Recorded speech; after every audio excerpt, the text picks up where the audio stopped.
এদিকে অনন্ত আকাশে মাথা তোলার প্রত্যয় এবারের মঙ্গল শোভাযাত্রায় উচ্চারিত হয়েছে অশুভ শক্তির বিনাশ, অসাম্প্রদায়িক বাংলাদেশ। সে সাথে লোকজ বাদ্য আর গানের তালে শোভাযাত্রায় অংশ নিয়ে মানুষেরা শপথ নিয়েছেন নারী সুরক্ষার আর মানবিক মূল্যবোধের ডাক দিয়েছেন ঢাকা বিশ্ববিদ্যালয়ের উপাচার্য। মনির মিলাদকে সাথে নিয়ে বিস্তারিত জানাচ্ছেন শারমিন নীরা। পুরনো দিনের যেখানে শেষ সেখানেই শুরু নতুনের। নতুন সকাল আর নতুন স্বপ্নের জালবোনা, প্রত্যাশা প্রাপ্তি সন্ধিক্ষণে দাঁড়িয়ে নতুনকে বরণের পাশাপাশি দৃপ্ত প্রত্যয়। তাই সবকিছু উপেক্ষা করে জাগরণের এই ক্ষণে মঙ্গল শোভাযাত্রায় অংশ নেয় নানা বয়সী মানুষ। নিরাপত্তার বেড়াজালের পরেও মানুষের সমাগম বলে দেয় বাঙালির ভয়কে জয় করার প্রত্যয়। সিকিউরিটি থ্রেট তো তারা দিয়ে যাবে, কিন্তু সেটাকে আর্মি পুলিশ দিয়ে ঠেকানো যাবে না। এটার উত্তর হচ্ছে একটাই, মানুষের পার্টিসিপেশন। জাতি বর্ণ ধর্ম নির্বিশেষে সব একাকার হয়ে যায়।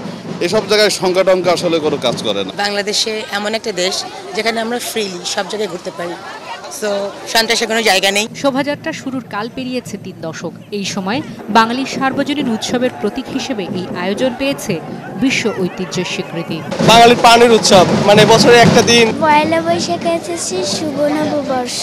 বৈশাখ আমাদের জীবনে আনন্দ, একটা অনির্বাণ শিখার মতন জ্বলবে। তাই পহেলা বৈশাখকে ঘিরে বাড়ছে ভিনদেশি মানুষের আগ্রহ। প্রতি বছরই মঙ্গল শোভাযাত্রা দেখতে ভিড় করছেন বিদেশি নাগরিকেরাও। My friends here, Shanil and Flora, they work with me and they brought me here and I'm very happy to be here. Yes, we're looking forward to, yeah. মস্তক তুলিতে দাও অনন্ত আকাশে এবারের প্রতিপাদ্য। শোভাযাত্রায় অংশ নিয়ে ঢাকা বিশ্ববিদ্যালয়ের উপাচার্য বললেন, এখন সামনে এগিয়ে যাবার সময়। এর একটি অন্তর্নিহিত শক্তি আছে, যে শক্তি সকল পেশার, সকল ধর্মের, সকল শ্রেণীর, সকল বয়সের মানুষকে আকৃষ্ট করতে সক্ষম হয় এবং এটি হলো মানবিক গুণাবলীর বিকাশের একটা উৎকৃষ্ট উপায় বা পথ। তবে এত উচ্ছ্বাস আর আনন্দের মাঝেও বিষাদের সুর নুসরাত। তাই বাংলা বছর শুরুর দিনে সামনে এসেছে নারী সুরক্ষার বিষয়টি। যার যে সম্মানটুকু সেটা অবশ্যই পাক। নারী নির্যাতন বন্ধ হোক, নারী পুরুষের মানে একই ভাবে দেখা হোক আমাদের। সবার আগে মানুষ, তারপরে নারী পুরুষ ভেদাভেদ। শোভাযাত্রা চারুকলা থেকে শুরু হয়ে শাহবাগ থেকে টিএসসি ঘুরে শেষ হয়। আর এতে অংশ নেওয়া মানুষের কণ্ঠে ছিল গ্লানি মুছে দেওয়ার ডাক।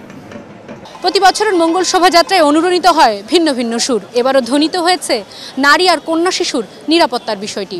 সেই সাথে আগরতলা এমন বাংলাদেশের স্বপ্ন দেখছেন যে বাংলাদেশ হবে অসাম্প্রদায়িক, মাথা তুলে দাঁড়াবার আর নারী পুরুষের সহ অবস্থানের। শারমিন নীরা, ৭১, ঢাকা।